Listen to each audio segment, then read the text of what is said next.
Miami is leaving the warmth of Florida this week in exchange for a little Cleveland cold. The Browns looking to keep their faint playoff hopes alive.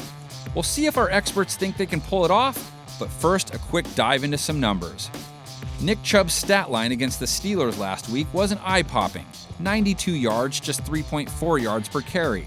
But it does not mean the Browns shouldn't make him the focal point when they line up across from the Dolphins defense. Chubb cuts back, breaks a couple of tackles, and has a first down for Cleveland. Cleveland's ground game not only has been one of the game's best, though you might say they've been a little underutilized, Miami is also one of the easiest teams to run on.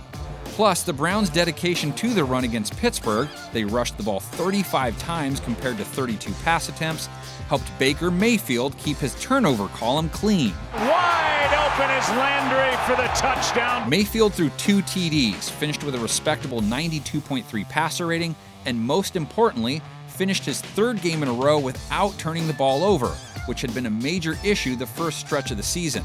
The Dolphins' defensive struggles this season haven't been just on the ground either. They've been almost just as rough against the pass, so Baker has a good chance to keep his momentum going. When Miami has the ball, it's all about what is or isn't inside that magic hat of Ryan Fitzpatrick's. That pass is caught over the middle, Fitzpatrick to Parker. You won't find any body of work stats that are going to scare the Browns' defense, as the Dolphins are near the bottom of the barrel in most passing categories. The games the Dolphins have won, or have been competitive in, have all been the result of what we'll call grit, a simple way of saying sometimes Fitzy is able to will his team to victory.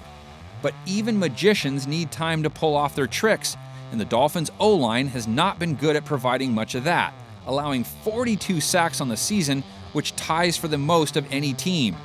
The Browns' pass rush, on the other hand, is coming off a 4-sack performance that pushed their season total to 30, which is tied for 7th best in the NFL.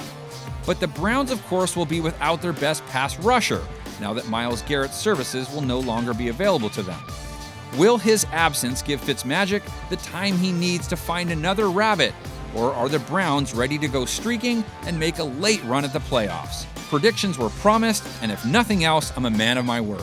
Mayfield into the end zone and caught for the touchdown, Carlson.